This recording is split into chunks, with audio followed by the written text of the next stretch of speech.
here. All right, so this is something that doesn't surprise you very much, and a lot of people are wondering if this plunge is over yet. And I have to say it is probably not for a couple of reasons. I think, first of all, we probably want to back up a little bit, explain market caps. A lot of people don't know what that means. What it is, the number of shares outstanding times the share price. So that's how they lost nearly $120 billion today, although shares lost about 20%. What Facebook has been is what's called a growth company. Investors are buying it because the growth is so phenomenal, and oh, we like this, it's going to keep growing and growing. Well, surprise, nothing grows to the moon. And today the CFO came out with some news that growth investors do not like.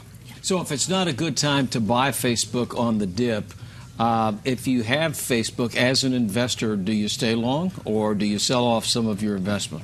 I can tell you if we had a client come over to us, potential client, we would actually sell out of Facebook.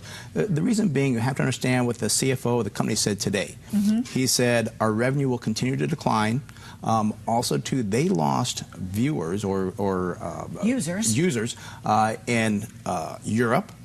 Canada and the U.S. was flat. The growth of this company is over, and expenses will probably still go up 50 to 60%. How much do you think, Brent, that this has to do with the negative headlines that Facebook has been battered with over the last many months concerning privacy issues? Well, it has a lot to do with it, and unfortunately, it's all true. And Facebook before got away with a lot of things where they could get away with. Now they're a big company. They're now being called a media company. I mean, you're a media company. There's so many regulations. Yeah. Well, they now have to face these regulations. They have to get away from the quote-unquote fake news. They have all these things to deal with, so expenses are rising, and now revenue seems to be tailing off. Not a good thing for investors. You know, how did everybody miss this? I mean, on most of the stock channels today, and I know you may be different on this one, but most of the stock channels yesterday, rather, were predicting that Facebook would come in with beating the street value, the street estimate, much like Google. And everybody was like wrong, and you know, some of these guys had put a lot of money down that this was going to be a stock that actually beat earnings. Right. And it didn't. How did they miss it? Well, they missed it. I do on the stock channels as well, and they call me and I always talk about the negative side. I was just on last week on a big financial news network talking about how I'll miss the boat because that boat will sink. But what happens on these stock channels is they want to hype it up. It's exciting. It's more exciting to say, wow, this is going to the moon, than saying, be careful, be cautious. We don't get on air as much as the exciting guys do. It's interesting that much of the broader market was unaffected by Facebook's plunge. What about Mark Zuckerberg? There are calls for him to step down. Is that fair? Is that overreaction? I think it's overreaction. I mean, he does care about the company. He's done a great job with the company. He's built the company, but it's just a stock. It's like the tech boom and bust. Companies get so far ahead of themselves, and then one day they say, oh my gosh, the growth is not going to be there, and the stock will fall back to reasonable levels. Like media companies trade in around 12, 14, 15 times earnings.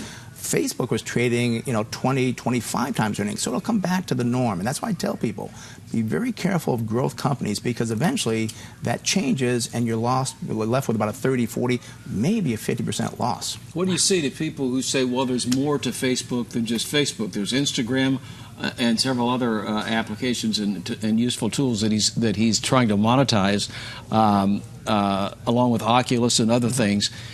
Not to mention the fact that he still has not monetized the greater part of other countries, not just here in the U.S., but I mean Europe, Asia. I mean, he still, wants to try to attract users there. He does, but now he's got such a focus. As a CEO, he's being drawn away from the growth of the company to fixing the major problems they have. He's got to deal with the regulations. He has to deal with the fake news. He has to deal with all these problems, and there's only so many hours in the day. So there is more growth long-term for the company. It's not going to go away, but it's now the growth that people are buying for, wow, it's going to go up to the moon. That's gone. It will now trade at reasonable levels. I think long-term you could see Facebook fall down, people are going to shock, maybe down to $100 a share. I mean, I think it could go down there because that'd be a reasonable level for that stock to trade at. Interesting. And that would be the time to buy. Maybe. Maybe. We'll check the numbers. Brent Wilsey, thank you very much. Good deal.